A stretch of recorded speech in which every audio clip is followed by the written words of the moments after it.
9. യാത്രകൾ.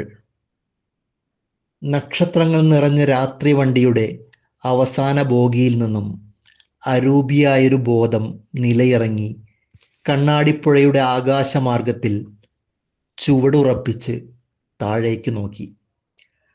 അരങ്ങിൽ ഒരു അശ്ലീല രംഗം തെളിഞ്ഞു. ഉത്സവ കമ്മിറ്റിക്കാർ കുംഭമാസത്തിൽ അവതരിപ്പിക്കുന്ന പ്രാവും കഴുകനും നൃത്ത സംഗീത നാടകം. മരക്കൊമ്പിൽ സ്വപ്നം കാണുന്ന പ്രാവ്, പള്ളയിൽ വെളുത്ത തൂവൽ പിടിപ്പിച്ച സംഗീത എന്ന 8ാം ക്ലാസ്സുകാരി. കൈമുദ്രകളും മുഖചലനങ്ങളും രംഗാവതരണത്തിലെ പഞ്ഞി വീഴ്ചയും നിറമുള്ള വെളിച്ചവും സ്വപ്നം ഉണ്ടാക്കി. മുകളിൽ നിന്ന് ഒരു കഴുകൻ പ്രാവിനെ തിന്നാൻ താണെടുക്കുന്നു. പശ്ചാത്തല പാരായണത്തോടൊപ്പം കാണികൾ പേടിച്ചു. പെൺകുട്ടി കണ്ണുകൾ ബസിന്റെ ബോർഡ് വായിക്കുമ്പോഴെന്ന പോലെ യാഥാർത്ഥ്യബോധത്തിലേക്ക് കൊണ്ടുവന്നു. കഴുകൻ വരുന്നത് കാണികൾ കണ്ടു. അവരുടെ വിധി അതാണ്.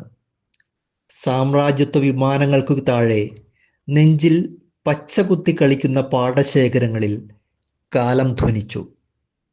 വിധി വരും വഴികൾ. ഹോ! കാണിബോധങ്ങളിൽ ആസ്വാദനം ആപാദമധുര സ്തനമായി തീർന്നു.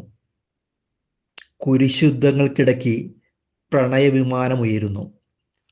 പ്രാവിൻ്റെ പ്രാർത്ഥനാനാളം ഉണരുന്നു. ദൃഷ്ടാന്താലങ്കാരം തേങ്ങുന്നു. ദൈവമേ, തിന്നാൻ വരുന്ന ഈ കഴുകനിൽ നിന്ന് രക്ഷിക്കണേ. കഥയിൽ, നാടകത്തിൽ, കവിതയിൽ ദൈവം പ്രാവിൻ്റെ കൂടെ തന്നെ, കാണികൾ ദൈവത്തിൻ്റെ കൂടെയും. പെട്ടെന്ന് താഴേക്കു പറക്കൂ എന്ന് ദൈവം പറയുന്നതായി കവിക്ക് തോന്നി.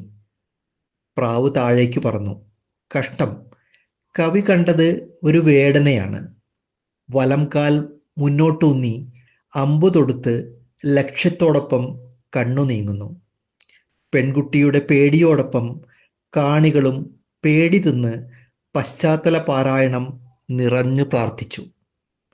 ദൈവമേ, ദുഷ്ടവേടന്റെ അമ്പിൽ നിന്നും ഞങ്ങളുടെ സമാധാനപ്രാവിനെ രക്ഷിക്കൂ.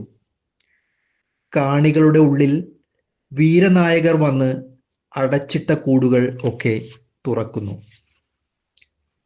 അനേകം ചെറുകിളികൾ ഗഗനമേ, സുരസിദ്ധസ്ഥാനമേ എന്നു പാടി നഭസിൽ സ്വാതന്ത്ര്യ വ്യാമോഹം രചിക്കുന്നു. ദൈവം പ്രാർത്ഥന കേട്ടു എന്ന് രംഗത്തെ ദീപസംവിധാന തന്ത്രം തെറ്റിദ്ധരിപ്പിക്കുന്നു.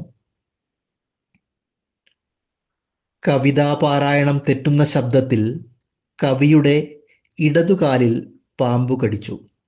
ലക്ഷ്യം തെറ്റിയ അമ്പ് മുകളിൽ ചെന്ന് കൃത്യം കഴുകന്റെ തലയിൽ തറച്ചു.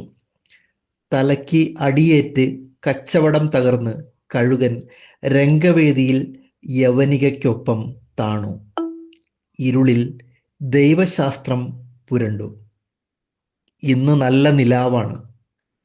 പടയോട്ടങ്ങൾ പ്രേക്ഷിത വേലകൾ ഒതുക്കി ആയുധം തൂക്കി വീട്ടിലേക്ക് തിരിക്കുമ്പോൾ തല തകർന്നവൻ പരാതി എഴുതുന്നു.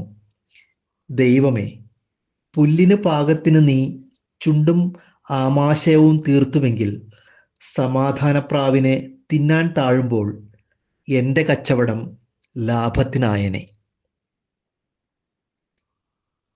തർക്കിക്കുന്ന സിദ്ധാന്തങ്ങളുടെ അശ്ലീലം പുരണ്ട കാറ്റും ഏറ്റ് ബോധരൂപം തേഞ്ഞ ഓർമ്മകൾ കൊണ്ട് പുഴയുടെ ഓളങ്ങളിൽ മുട്ടി വിളിച്ചു.